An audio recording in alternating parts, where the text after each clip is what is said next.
뉴스 시작합니다. 김윤수입니다. 우리 사법부가 뚫렸습니다. 사상 초유의 법원 전산망 해킹 사태가 발생했습니다. 북한 해킹 조직이 적어도 2년 넘게 법원 전산망에 침투해 휘젓고 다니면서 1000GB, 문서로 치면 650만 장 분량의 자료를 빼내갔습니다. 우리 국민의 내민한 정보가 담긴 소송 서류가 다수 유출됐지만 이 법원의 보안 대응은 허술하기 그지없었습니다. 각종 범죄에 악용될 수도 있어서 우려가 큰데 법원의 부실 대응으로 피해 내역조차 제대로 확인하지 못하는 상황입니다. 오늘의 첫 소식 장호림 기자가 보도합니다. 지난해 11월 법원 행정처는 경찰에 수사를 의뢰했습니다.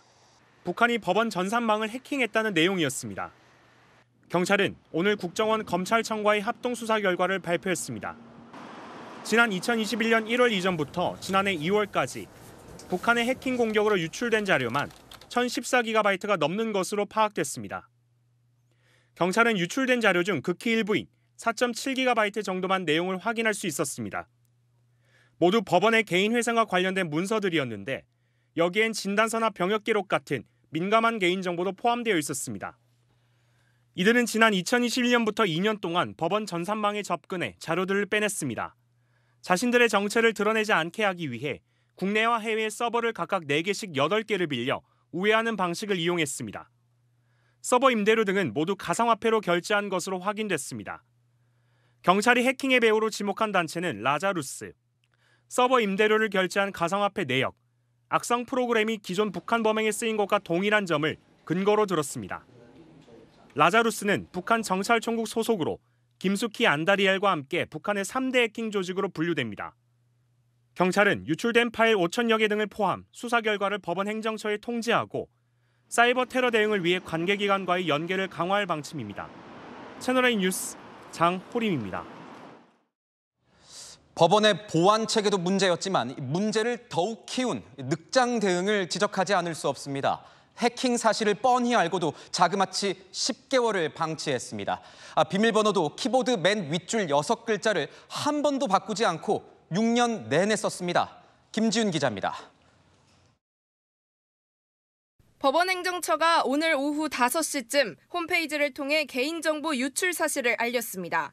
유출 당사자 개별 고지가 원칙이지만 방대한 양의 개인정보를 즉시 파악할 수 없어 유출 사실만을 먼저 밝힌다고 설명했습니다.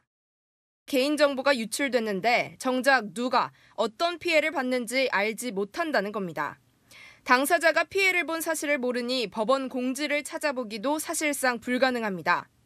법원이 북한의 악성 코드 라자도어를 처음 발견한 건 지난해 2월입니다. 하지만 지난해 12월이 돼서야 경찰, 검찰, 국정원의 합동수사가 시작됐습니다. 10개월 동안 법원이 해킹 사실을 숨겼다는 지적이 나옵니다. 법원 행정처는 지난해 2월 악성 코드 발견 직후 수사 의뢰 대신 내부 자체 조사에 나섰습니다. 한 달이 지나서야 국내 보안업체 바이러스 분석 보고서를 요청해 받았습니다. 결국 북한의 해킹 정황을 확인한 뒤에야 국가정보원에 수사를 의뢰했습니다. 법원의 전산망 관리는 허술했습니다. 관리자 계정 비밀번호가 숫자와 알파벳 6자리로 단순했고 6년 넘게 단 한 번도 바뀌지 않았습니다. 이 사실은 대법원장 인사청문회 때도 지적됐습니다. 북한에서 해킹이 발생했는데 반년 동안 법원에서 이걸 숨기고 있었습니다. 비밀번호 그거 보이시죠? 123QW입니다. 대법원은 오늘 유사 사례가 발생하지 않도록 최선의 노력을 다하겠다면서도 구체적인 피해 회복 방안은 제시하지 못했습니다. 채널A 뉴스 김지윤입니다.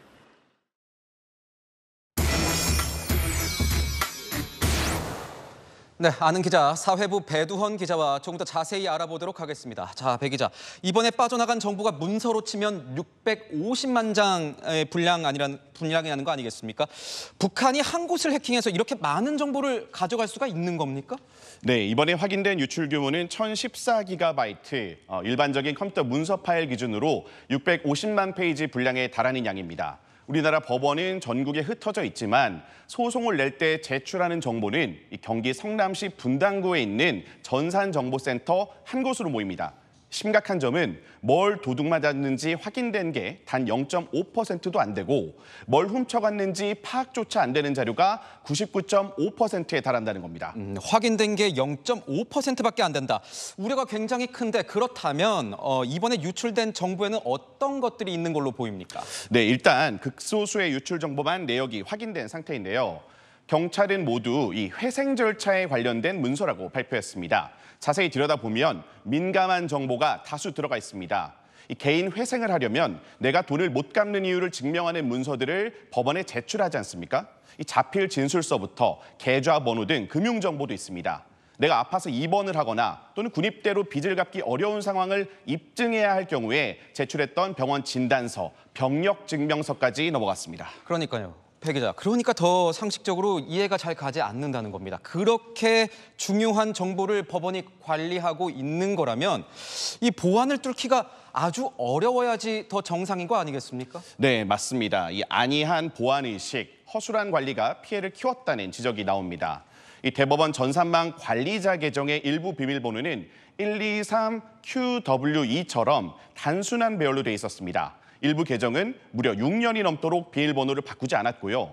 또 작년 초에 해킹 피해를 확인하고도 작년 말에 언론 보도가 나가기 전까지 무려 10개월여간 정식 수사 의뢰조차 하지 않았습니다. 그러니까 지금 배 기자가 설명하는 거는 이 누구의 어떤 정보가 유출됐는지 정확히 모른다는 거 아니겠습니까? 네, 맞습니다. 약 2시간 전에 법원이 홈페이지에 공개한 안내문을 보면요. 유출된 자료에 상당한 양의 개인정보가 있는 것으로 추정되나 구체적인 내역과 연락처 등을 전부 파악할 수 없다고 공지했습니다. 한마디로 누가 피해를 받는지 모르겠다는 겁니다. 정보 유출 피해가 발생하면 해당 기관은 3개월 내에 피해자에게 알려야 합니다. 근데 법원행정처가 처음 피해를 인지한 건 지난해 2월이죠. 이제서야 뒤늦게 피해 사실을 인터넷 홈페이지에 공지한 겁니다.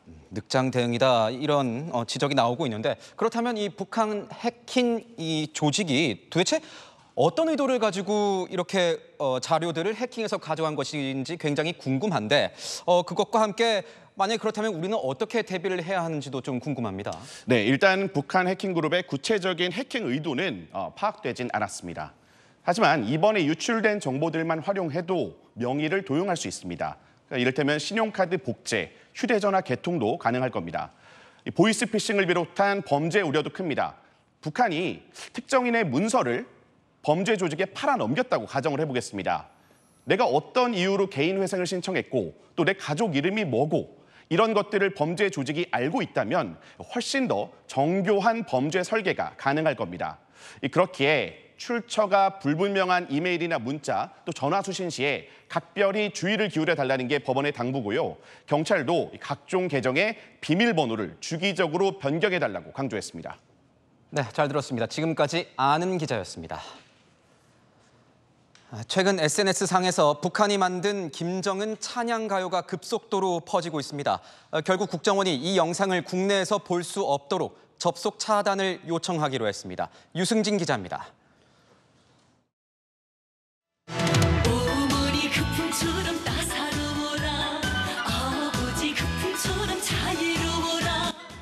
북한이 지난달 공개한 가요 영상 친근한 어버이입니다. 김정은을 위대한 영도자로 부르며 찬양하는 내용인데 조선중앙TV 아나운서들이 다 같이 엄지를 치켜 세우고 수술실 의사부터 공장 일꾼, 고려항공 승무원까지 대거 등장시켜 과거 북한 가요 영상과는 다른 연출 방식입니다. 이미 조선중앙 텔레비전 프로그램들이 이 자본주의와 유사한 형태의 포맷을 많이 사용을 하고 있거든요. 향후엔 좀 더 다이내믹한 김정은의 이미지 정치가 각종 매체나 노래나 등장할 가능성이 매우 높습니다. 이 가요 영상이 소셜미디어 상에서 퍼지기 시작하자 국가정보원이 조치에 나섰습니다. 국정원 관계자는 친근한 어버이 영상이 정보통신망법이 정한 요건에 해당한다고 판단해 방송통신심의위원회에 국내 접속 차단을 요청할 계획이라고 밝혔습니다. 정보통신망법에 따르면 국가보안법에서 금지하는 행위가 포함된 정보는 유통할 수 없도록 되어 있습니다. 앞서 국정원은 북한 체제를 선전해온 소셜미디어 채널들에 대해서도 방심위 측에 접속 차단을 요청한 바 있습니다. 채널A 뉴스 유승지입니다. 오늘 범야권, 그러니까 6개 야당 지도부가 모두 용산 대통령실 앞으로 몰려갔습니다. 국회를 통과한 최상병 특검법에 대해서 대통령 거부권을 쓰지 말라고 압박하기 위해서입니다. 국민의힘은 재의결 상황에 대비해서 표단 속에 나섰습니다. 정현주 기자의 보도입니다. 시인의 명령이다. 특검법을 수용하라. 더불어민주당과 조국혁신당 등 6개 야당 지도부가 해병대 예비역들과 용산 대통령실 앞으로 총출동해 최상병 특검 수용을 촉구했습니다. 대통령이 거부권을 행사한다고 진실을 가릴 수는 없습니다. 감당해야 할 책임은 오히려 더 커질 것입니다. 거부권을 행사하면 그 다음에는 국민이 대통령을 거부할 것입니다. 대통령이 거부권을 행사하면 오는 28일 재의결을 추진하는 만큼 국민의힘 의원들도 압박했습니다. 윤석열 대통령에게 더 이상 기대하지 않겠습니다. 보수 정치인들이라도 제발 각성하고. 윤 대통령은 지난 9일 기자회견에서 최상병 특검법에 대해 수사가 우선이라며 거부권 행사를 시사한 바 있습니다. 봐주기 의혹이 있다, 납득이 안 된다라고 하시면은 그때는 제가 특검하자고 먼저 주장을 하겠습니다. 오는 14일 국무회의에서 거부권 행사 관측이 나오는 가운데 국민의힘은 이달 말 재의결을 앞두고 표단 속에 나섰습니다. 재의결은 출석 의원 3분의 2 이상 찬성이 필요한데 의원 전원이 참석했을 경우 국민의힘 17표 이상이 이탈하면 통과됩니다. 안철수, 김웅 의원 등 공개 찬성 입장을 밝힌 의원들도 있습니다. 국민의힘 한 의원은 최근 윤재옥 전 원내대표가 이달 23일부터 해외에 나가지 말고 국내에 대기하라고 당부했다고 전했습니다. 채널A 뉴스 정현주입니다. 입원 치료로 휴가 중인 이재명 민주당 대표가 네이버에 대한 일본의 지분 매각 압박 논란과 관련해서 우리 정부가 손을 놓고 있다고 비판했습니다. 이에 대해 여권은 죽창가가 도움이 된 적 있냐면서 민주당이 정치적 선동을 하고 있다고 반박했습니다. 안보겸 기자입니다.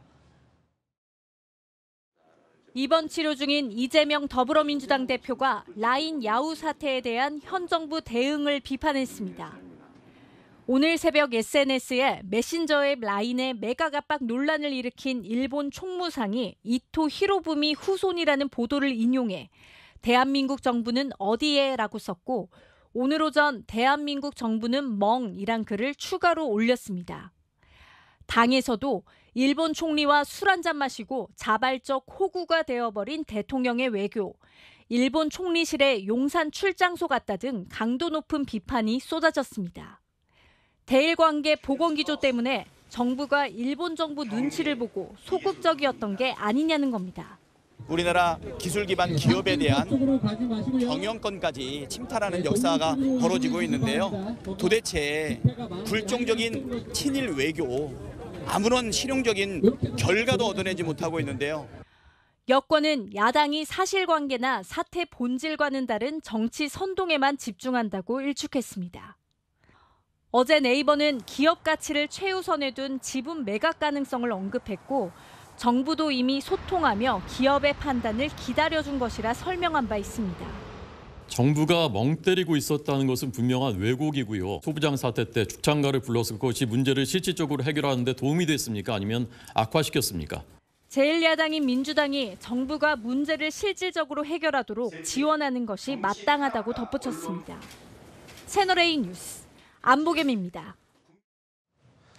열왕열왕 시작하겠습니다. 정치부 김유빈 기자 나왔습니다. 첫 번째 주제 보겠습니다.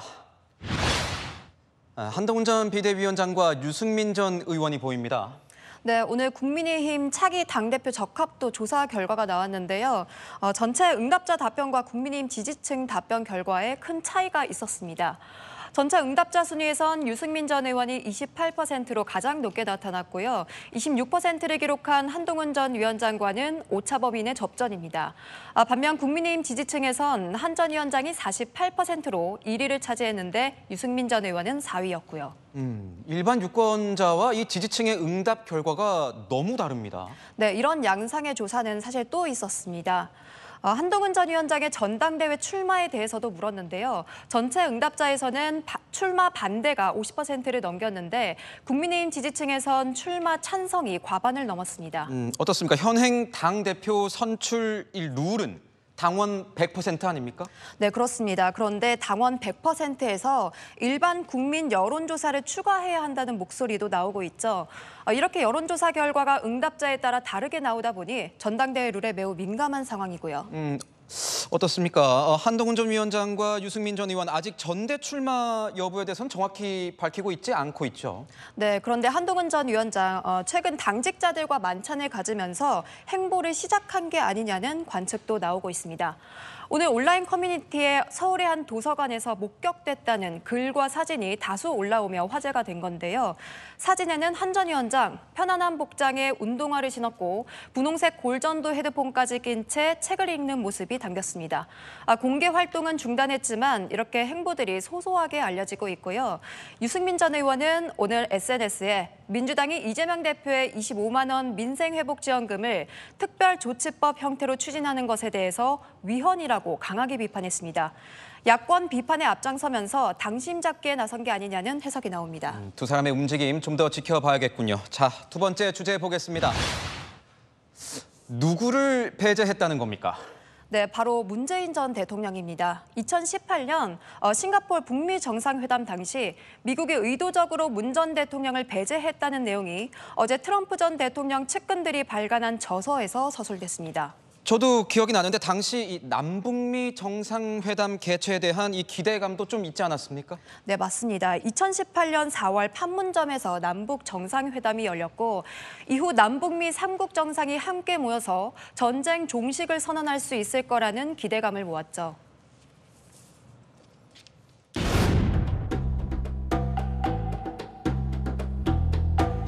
Really great term together, a great relationship. 성공적인 회담이 되기를. 그러면 책에서 밝힌 이 문재인 전 대통령이 배제된 이유 뭡니까? 네, 저서에선 문 전 대통령이 북한에 양보하려고 했기 때문이라고 설명하고 있습니다. 미국이 자국 이익을 위해서 문 전 대통령의 바람보다 훨씬 강한 대북 강경 정책을 취할 수밖에 없었다는 건데요. 문 전 대통령 측은 일일이 대응하지 않겠다는 분위기입니다. 마지막 주제 보겠습니다. 민주당 지도부가 보이는데 어디에서 엇박자가 났습니까? 네, 민주당 내에서 터져나온 1주택자 종부세 폐지론인데요. 박찬대 원내대표가 1주택자 실거주 시 종부세 대상에서 제외돼야 한다고 먼저 의견을 내며 관심을 모았습니다. 진성준 정책위 의장이 개인 의견이라고 선을 그었고요. 그런데 이 정책이 본격화된 건 아닌데 그렇다고 해서 이거를 엇박자라고 할 수도 있는 겁니까? 네, 사실 비슷한 사례가 하나 더 있어서인데요. 윤 대통령이 밝힌 금투세 유예를 놓고도 양측이 이견을 보였습니다. 금투세 폐지를 요구하고 있는 시민들의 목소리도 같이 있는 것은 사실입니다. 금융투자소득세는 세계 선진국들이 다 도입하고 있는 선진적인 과세체계입니다. 저는 2025년 1월 1일부로 시행돼야 된다 이렇게 생각하고 있습니다. 종부세와 금투세 둘 다 민주당 입장이 확고했던 정책 아닙니까? 네, 그렇습니다. 미묘한 변화는 이재명 대표가 당을 장악하면서 시작됐다는 해석이 나옵니다. 소위 찐명들이라고 불리는 인사들 사이에선 문재인 정부의 부동산 정책 실패를 넘어서지 않고서는 대선을 치를 수 없다고 보고 있거든요. 이제 부동산도 이념의 틀이 아니라 실용적인 개념으로 봐야 한다는 건데 문재인 정부 당시 민주당이 내세웠던 것과는 충돌하는 것처럼 보인다는 거죠. 결국 박찬대 원내대표 논란이 커지다 보니 1주택자 종부세 폐지론 개인적인 의견이라고 수습했는데요. 종부세나 금투세 국민들이 관심이 많은 만큼 한마디 한마디가 중요합니다. 앞으로 어떻게 당 입장을 정리해 나갈지 지켜보겠습니다. 네, 지금까지 여랑야랑이었습니다. 서울과 경기 지역에서 원정 성매매를 한 일본인 여성들과 알선책이 경찰에 붙잡혔습니다. 열도의 소녀들이란 광고글을 올려 활동했는데 일본 여성들의 원정 성매매 검거는 처음입니다. 배준석 기자입니다. 한 인터넷 성매매 광고 사이트입니다. 열도의 소녀들이라는 일본풍 만화 포스터와 함께 나체에 가까운 여성 사진이 올라와 있습니다. 업체에서 광고 중인 일본인 성매매 여성들의 명단을 세어보니 30여 명이 넘습니다. 경찰은 지난 9일 일본인 여성 성매매를 알선한 30대 업주와 직원 3명을 검거했습니다. 경기도 분당에 사무실을 차려놓고 주로 서울 강남 지역 호텔과 오피스텔로 손님을 유인했습니다. 성매매에 가담한 일본 국적의 20대 여성 3명도 함께 적발됐습니다. 이 여성들은 입국 목적을 허위로 신고해 이달 초 국내에 들어왔습니다. 관광 목적은 90일간 무비자 입국이 가능하다는 점을 악용한 겁니다. 이들 일당은 작년 말부터 현지 에이전시를 통해 일본인 여성들을 모집했습니다. 인터넷과 텔레그램을 통해 조직적으로 성매매를 알선했고 그 대가로 18만 원에서 많게는 155만 원까지 돈을 챙겼습니다. 단속을 피하기 위해 요금은 모두 현금으로만 받았습니다. 보통은 이렇게 뒤에 어떤 조직적인 알선 업체, 중개 업체가 있기 때문에 그런 것들을 더 집중해서 수사해야 될 필요가 있어요. 경찰은 성매매 알선 혐의로 업주에 대한 구속영장을 신청했습니다. 체포된 일본 국적 여성 3명은 출입국 관리법과 성매매 처벌법 위반으로 출입국 사무소에 신병을 인계했습니다. 경찰은 국내외에 10여 명 이상의 일본인 성매매 여성이 더 있을 것으로 보고 사실관계를 파악 중입니다. 채널A 뉴스 배준석입니다. 버스에서 갑자기 혼절한 남성을 버스기사와 승객들이 힘을 모아 구해냈습니다. 마치 응급조치 교본을 보듯 신속하고 정확했습니다. 광민경 기자입니다. 한 남성이 버스에서 내리기 위해 하차문 앞으로 걸어갑니다. 손잡이를 잡은 채 살짝 휘청이는가 싶더니 갑자기 정신을 잃고 뒤로 쓰러집니다. 한눈에 보기에도 위급해 보이는 상황. 놀란 승객들이 남성에게 달려갑니다. 버스기사도 곧바로 차를 세우고 다가가 상태를 살핍니다. 그 사이 다른 승객은 버스 창문 밖으로 다급하게 손을 흔듭니다. 경찰에게 위치를 알리기 위해서입니다. 이내 경찰관 한 명이 버스 안으로 뛰어들어옵니다. 서울 구로구를 지나던 버스 안에서 50대 중반 남성이 쓰러졌다는 신고가 들어온 건 지난달 30일 오후 1시쯤.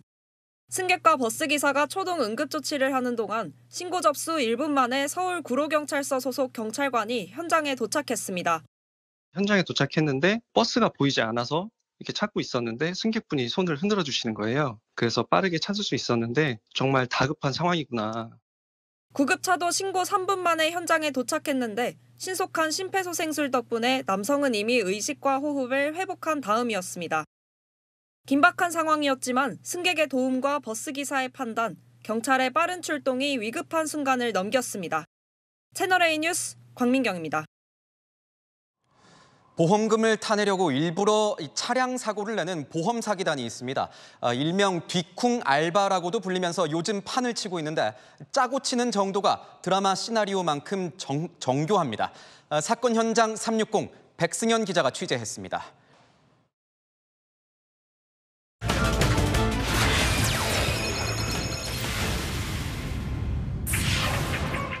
앞차가 갑자기 속도를 줄이고 뒤따르던 차량이 쿵 들이받습니다. 죄송하다는 듯 사과까지 하지만 모두 연기입니다.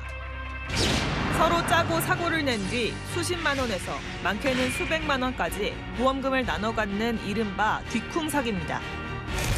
들이받는 쪽을 공격, 다치는 쪽을 수비라 부르며 주로 고액알바 카페에서 상대 차량을 구합니다. 텔레그램 뒤쿵 관련해가지고 사고가 2, 3일에 한 번씩 났어요. 범행 전 1시간 전에 다른 장소에서 만나서 보험료금을 받을 수 있는 요령, 절대 현혹되지 말라는 사후관리까지 하는 그런 치밀함이 있었더라고요. 취재진이 보험 사기단, 이른바 뒤쿵단과 접촉해봤습니다. 가족 단위로 차에 타고 대인 합의금을 많이 받아주겠다며 사고를 낼 위치와 방법까지 모두 알려줍니다. 시동을 걸어 놓으시고 제가 지나갈 때 뒷문 쪽을 잘 덜컥 하시면 되거든요, 그냥. 약속 시간에 맞춰 나타난 흰색 승용차. 거의 다 왔거든요. 시동 걸었어요? 네네. 취재진이 신분을 밝히자 황급히 사라집니다. 채널이요? 아, 죄송합니다. 아, 이거 대화방 폭파했네. 뒤쿵단은 취재진에게 이렇게 전면 주차를 해둔 뒤 후진하면서 사고를 내달라고 구체적인 시나리오까지 제시했습니다.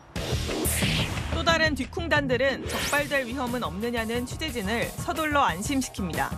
하루에 보험에서 처리하는 건이 거의 10,000건에서 15,000건이 된대요. 다 들어간다 그러면은 몸에서 죽어나죠. 그 친구분들 어떻게 되셨어요? 우리가 초급이라 구속 같은 건 안 되고 그냥 벌금 받고. 하지만 보험 사기가 적발되면 10년 이하의 징역 또는 5천만 원 이하의 벌금에 처합니다. 지난 2021년 뒷쿵 보험 사기 4건에 가담한 20대 남성은 실형을 선고받고 타낸 보험금의 8배를 보험사에 물어줬습니다. 그냥 징역 살면 되지라는 사람들도 분명히 많으실 건데 그럼 평생 어차피 구상권, 뭐 배상명령, 뭐 민사 이런 것 때문에 평생 신용도 망가지고 본인 명의로 쓸 수 있는 게 아무것도 없어요. 한 해 적발되는 보험 사기 규모는 1조 원대. 이 중 절반가량이 자동차 사고입니다. 경찰은 6월 말까지 보험 사기를 집중 단속할 계획입니다. 사건 현장 360 백승현입니다. 범행을 저지른 후에 아프리카로 도주했던 사기범이 무려 14년 만에 국내로 압송됐습니다. 세네갈에서 붙잡아왔는데 아프리카에서 범죄인 신병을 확보한 건 이번이 처음입니다. 배영진 기자가 취재했습니다. 구이나 찜용으로 쓰는 생선이 민어조기입니다. 주로 수입을 해오는데 국산 조기보다 크고 가격은 3분의 1에 불과해 인기가 높습니다. 국내산 참조기가 거의 없기 때문에 사이즈가 작은 거밖에 안 나오거든요. 민어조기가 많이 팔리는 편이죠. 저 맛도 있고요. 60대 남성 A씨는 지난 2007년 선수금을 주면 해외에서 민어조기를 공급하겠다며 1억 원을 가로챈 혐의로 기소됐습니다. 2009년 7월 법정에 출석해 범행을 인정했지만 판결 선고를 앞두고 돌연 프랑스로 출국했습니다. 그리고 이후 세네갈로 거처를 옮겼습니다. 법원은 골석 재판을 통해 A씨에게 징역 1년에 실형을 선고했지만 이미 해외로 도피한 상태여서 형을 집행할 수 없었습니다. 부산지검은 A씨가 세네갈로 입국한 사실을 확인했고 법무부는 2014년 9월 세네갈의 범죄인 인도를 청구했습니다. 지난해 11월 A씨 실거주지 등 정보를 주한 세네갈 대사관을 통해 제공했고 세네갈 당국은 한 달 뒤 A씨를 검거했습니다. 범죄인 인도 재판 절차와 대통령 허가 등을 거쳐 A씨 신병을 한국 법무부로 넘겼습니다. 아프리카 국가에서 범죄인 인도 절차를 통해 국내에 송환한 최초의 사례입니다. 법무부는 범죄인 인도 조약이 체결되지 않은 상황에서도 긴밀하게 소통하고 설득해 A씨를 송환할 수 있었다고 밝혔습니다. 채널A 뉴스 배영진입니다. 자신을 현직 형사라고 속이고 이 경찰을 상대로 여성들의 개인정보를 빼낸 사칭범이 경찰에 붙잡혔습니다. 잡고 보니 전직 경찰이었습니다. 홍란 기자입니다. 얼굴을 가린 채 공중전화 부스에서 전화를 거는 남성. 전화를 건 곳은 다름 아닌 청주의 한 경찰서 관할 지구대입니다. 형사를 사칭한 뒤 수배자를 쫓고 있다며 30대 초중반 여성 7명의 개인정보를 요구했습니다. 지구대 경찰관은 별 의심 없이 이름과 주민번호 등 개인정보를 넘겼습니다. 수배자를 잡아야 되는데 주소를 요구를 한 거예요. 이상하게 생각해서 거꾸로 이제 대부분이니까 그때 이제 걸은 사람이 끄는 거거든요. 이후 남성은 충남과 서울 등지로 이동했습니다. 수차례 옷을 갈아입고 현금만 쓰며 경찰 추적을 피해왔습니다. 경찰은 CCTV 추적 등을 통해 범행 13일 만인 어제 오후 60대 남성 A씨를 긴급 체포해 압송했습니다. 조사 결과 A씨는 전직 경찰로 드러났습니다. 과거 비슷한 범행을 저질러 지난 2022년 수감됐다 지난해 말 출소한 것으로 파악됐습니다.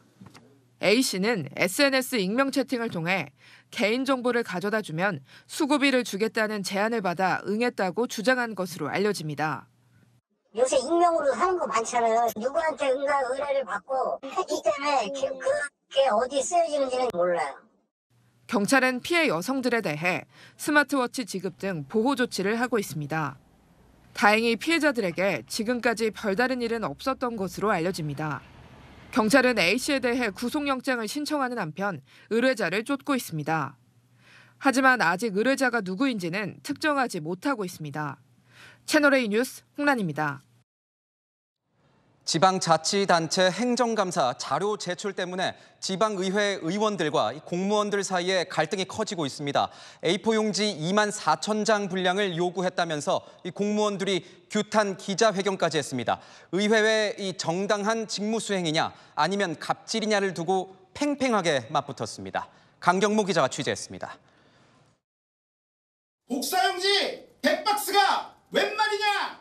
춘천시의회는 반성하라! 반성하라! 반성하라! 브리핑룸에 복사용지 상자가 쌓여 있습니다. 한 시의원의 자료 제출 요구가 지나치다며 공무원 노조가 갖다 놓은 겁니다. 해당 의원은 행정사무감사를 앞두고 전입 장려금 자료를 요구했습니다. 문제는 신청자 수가 4천 명이 넘다 보니 자료가 A4 용지로 2만 4천 장에 달한다는 겁니다. 복사용지 10상자 분량입니다. 상임위 위원들까지 포함하면 100상자 분량에 달한다며 개인정보를 지우는데 석 달 넘게 걸린다고 토로합니다. 시의원이라는 직위로 행하는 갑질입니다. 요즘 이슈가 되는 악성 민원과 다른 것이 무엇입니까? 해당 의원은 장려금이 제대로 지급되는지 확인할 필요가 있다는 주장입니다. 이게 시민 세금이 들어가는 거고 현금 지급 같은 거는 이게 정말 갈 사람한테 가는 건지를 대신 그걸 확인을 하는 그 시민들의 대리인이라고 저는 생각하거든요. 발언 기회를 얻은 구의원이 사과의 뜻을 밝힙니다. 저부터 공직자 여러분들께 필요 이상의 자료를 요구한 것은 아닌지 살펴보고 뒤돌아보는 자성의 시간을 갖도록 하겠습니다. 구청 공무원 10명 중 7명이 과도한 자료 요구 같은 갑질을 당했다는 설문조사 결과가 나온 데 따른 겁니다. 정쟁으로 해결을 하면 서로가 업무 마비이고 이렇게 갈등으로 치닫게 되는 거죠. 양쪽에서 대화와 타협으로 해결을 해야 되는 거죠. 감시와 견제, 행정력 낭비라는 이견이 맞붙는 상황. 운용의 묘가 절실합니다. 채널A 뉴스 강경모입니다. 인공지능, AI 기술을 기반으로 포르노 같은 음란물 제작이 가능해질 수도 있다는 소식이 알려지면서 논란이 일고 있습니다. AI가 만든 불법 음란물이 쓰나미처럼 몰려올지도 모르는데 이걸 막을 방파제는 마련되어 있는 건지 우려의 목소리가 큽니다. 정현우 기자가 취재했습니다. 속눈썹이 긴 한 외국인 여성. 눈동자가 움직이더니 눈을 감았다가 뜹니다. 모로코 옛 수도 마라케시에 서 있는 24살 여성의 눈을 AI가 만든 겁니다. 생성형 AI 분야의 선두주자인 오픈 AI가 앞으로 포르노 영화 같은 선정적 컨텐츠도 만들어주는 방안을 검토 중입니다. 현지 시간 8일 공개된 지침을 보면 지금까지 AI는 부적절한 컨텐츠에 답하지 않았는데 앞으로 나이에 맞게 책임감 있게 답하는 방안을 모색하겠다고 밝혔습니다. 질문자가 성인이면 포르노, 폭력 등의 내용을 글, 사진, 영상 등으로 만들어줄 수 있다는 겁니다. 비판이 쏟아지자 오픈 AI 관계자는 실존 인물을 합성하는 딥페이크는 막겠다면서도 포르노는 정의하기 나름이라며 부적절한 컨텐츠 생성이 가능하다는 여지를 남겼습니다. 무한히 내뱉는 말이란 말이에요. 보안과 안전은 내뱉는 걸 통제하는 거거든요. 결국 성장을 택한 거죠. AI를 이용한 컨텐츠가 범죄의 온상이 될 수 있다는 우려도 커지고 있습니다. 지난 2월 SNS에 유포된 유명 가수 테일러 스위프트의 합성 노출 사진도 딥페이크 제작을 막아놓은 마이크로소프트의 AI로 만들어진 바 있습니다. 채널A 뉴스 정현우입니다. 하마스와의 휴전을 거부하는 등 도무지 말을 듣지 않는 이스라엘을 향해서 미국이 압박 수위를 높였습니다. 이스라엘이 전쟁을 치르면서 국제법을 위반했을 가능성이 있다고 처음으로 밝힌 건데 향후 미국의 무기 지원 중단 명분이 될 수도 있습니다. 김민곤 기자입니다. 미국 국무부가 현지 시각 어제 의회에 제출한 46쪽짜리 보고서입니다. 미국이 다른 나라로 보낸 국방 자산들이 제대로 쓰였는지를 평가한 건데 이스라엘군이 사용한 무기들이 국제 인도주의법에 어긋나게 사용됐다고 평가하는 게 합리적이라고 밝혔습니다. 또 인권 침해 혐의도 여러 소식통에게서 보고받았다며 난민 캠프에 공습을 가하거나 구호 트럭에 몰려든 주민들에게 총격을 가한 사건 등을 적시했습니다. People that approached the military forces, the forces opened fire in the air to distance them, warning fire, in order to get people out of harm's way. Unfortunately, they proceeded to advance. 이스라엘의 가자지구 작전에 대해 미국 정부가 공식 평가한 것은 처음으로 라파 지상전을 고수하는 이스라엘에 대해 압박 수위를 높인 것으로 풀이됩니다. 외신들은 바이든 정부의 공식 입장 중 가장 비판적이다. 향후 무기 지원 정책을 바꿀 계기로 작용할 수 있다고 의미를 부여했습니다. 하지만 구체적으로 어떻게 위반했는지 전장 여건상 확인하지 못했다고 밝혀 무기 지원의 길은 열어놨습니다. I think it is a self-contradictory report in many ways, and the problem with it is that it doesn't come to the conclusions that are the logical follow-through from the facts that it identifies. 이런 가운데 유엔 안보리가 팔레스타인의 가입을 긍정적으로 재검토하도록 권고하는 결의안이 유엔 총회에서 통과되자 이스라엘 대사는 유엔 헌장을 파쇄기로 갈아버리며 반발했습니다. 채널A 뉴스 김민곤입니다. 훤칠한 외모로 미국 정계에서 이목을 끌었던 트럼프 전 대통령 막내 아들의 이 정치 무대 데뷔전이 결국 무산됐습니다. 트럼프의 부인 멜라니아 여사가 아들의 정치권 입문을 막은 것 아니냐는 목소리도 나옵니다. 배정현 기자입니다. 트럼프 전 미국 대통령의 막내 아들 배런 트럼프의 정치 데뷔가 예상됐던 행사는 오는 7월 위스콘신주에서 열리는 공화당 전당대회입니다.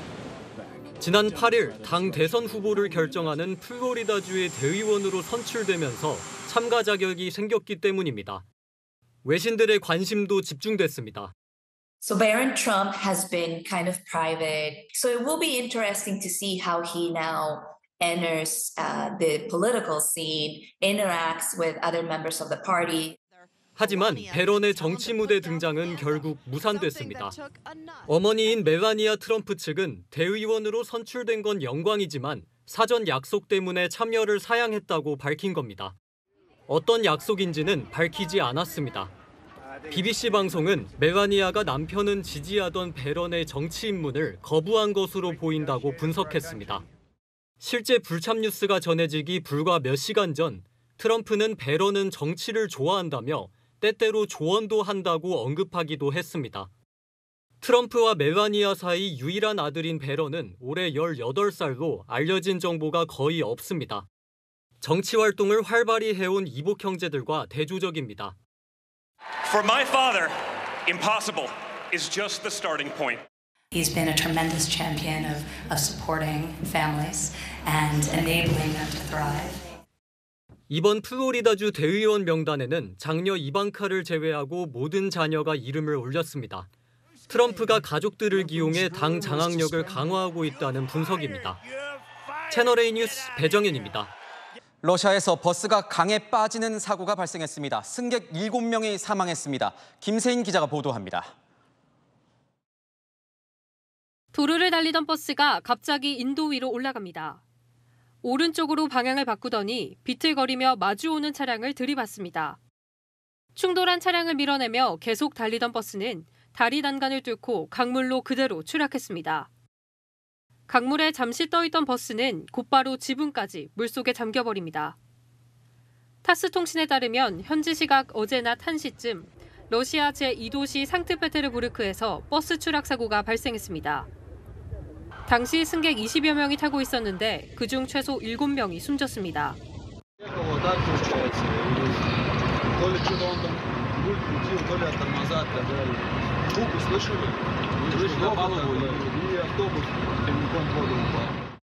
사고 직후 행인들도 물속에 뛰어들어 승객들의 탈출을 도왔지만 희생을 막지 못했습니다. Что водитель не может открыть люк, но не было сил, видно, что он уже ударился и кровь течет. И я как это увидел, я сразу запрыгнул, поплыл к этому. 잠수부 등 구조대원 70여 명이 투입돼 2시간 넘게 구조 작업을 진행했습니다. Прошел с утра все необходимое медицинское свидетельствование, в управлении транспортным средством был допущен государственный технический осмотр, автобус прошел с... 현지 경찰은 버스 기사를 현장에서 체포해 구금했으며 정확한 사고 원인을 조사 중입니다. 채널A 뉴스 김세인입니다. 부처님 오신 날을 앞두고 현재 서울에선 대규모 연등 행사가 진행되고 있습니다. 종로를 포함한 도심 일대 교통이 전면 통제됐습니다. 현장에 나가 있는 취재기자 연결하겠습니다. 자, 김민환 기자, 빗줄기가 거센데 지금 연등 행렬은 어디를 지나가고 있습니까? 네, 연등 행렬은 조금 전인 오후 7시 이곳 흥인지문을 출발했습니다. 이어 종각을 거쳐 조계사까지 이어지는데요. 궂은 날씨에도 5만 명이 참가한 것으로 추산됩니다. 날씨가 궂은데도 부처님의 자비를 세상에 널리 이롭게 하기 위해서 이렇게 나왔습니다. 참가자들은 아기 부처 조각상과 코끼리, 연꽃, 청룡, 봉황 등 여러 모양의 대형 장엄 등을 들고 이동하며 밤거리를 환하게 밝히고 있습니다. 연등회는 통일 신라 시대부터 1200년간 이어져 내려온 전통 축제로 2020년 유네스코 세계 무형문화유산에 등재됐습니다. 앞서 동국대 대운동장에선 연희단이 율동을 선보이고 아기 부처를 목욕시키는 관불의식 연등법회가 진행됐습니다. 인파들이 몰리다 보니 일대가 통제 중인데요. 낮 1시부터 내일 새벽 3시까지 흥인지문부터 종각까지 교통이 통제됩니다. 세종대로, 안국사거리 등 구간도 자정까지 차량 진입이 금지되고요. 내일도 오전 9시부터 자정까지 안국사거리에서 종각사거리의 차량 통행이 전면 통제됩니다. 73개 버스 노선은 우회하고 있습니다. 내일 저녁엔 뮤진 스님으로 활동하는 개그맨 윤성호 씨의 일렉트로닉 댄스 뮤직 난장이 열립니다. 지금까지 서울 흥인지문에서 전해드렸습니다. 내일 오전까지는 거센 비바람 비상입니다. 가장 센 비가 내리는 시점은 중부는 오늘 밤 자정까지, 남부는 내일 새벽까지가 되겠고요. 시간당 20mm 안팎의 강한 비가 한 번에 쏟아질 수 있겠습니다. 앞으로 제주 산간에 120mm 이상, 남해안에 80mm 넘게 더 쏟아지겠고요. 그 밖에 내륙 지방에도 많게는 50mm의 비가 더 예상됩니다. 남해안과 제주에는 벼락이 동반됩니다. 수도권의 비는 오늘 밤, 내일 오전이면 전국에서 비가 그칩니다. 비가 그친 뒤 내일 오후부터는 점차 맑아지겠고 한낮에도 따뜻합니다. 다만 황사 유입 가능성이 있습니다. 내일 아침에는 서울 22도, 광주 14도로 시작하겠고요. 한낮에는 서울 23도, 강릉과 대구 25도를 보이겠습니다. 다음 주에는 맑고 완연한 봄이 찾아오겠습니다. 날씨였습니다. 법원 전산망이 무방비로 뚫렸습니다. 상대는 북한이었습니다. 해킹당한 정보량도 어마어마합니다. 어떤 정보가 빠져나갔는지 일일이 확인도 못했습니다. 국민의 권익 보호에 앞장서야 할 법원이 그 책임을 2년이나 방치했고 그 사이 피해는 더 커졌습니다. 마침표 찍겠습니다. 해킹보다 뼈아픈 방치. 뉴스에이 마칩니다. 고맙습니다.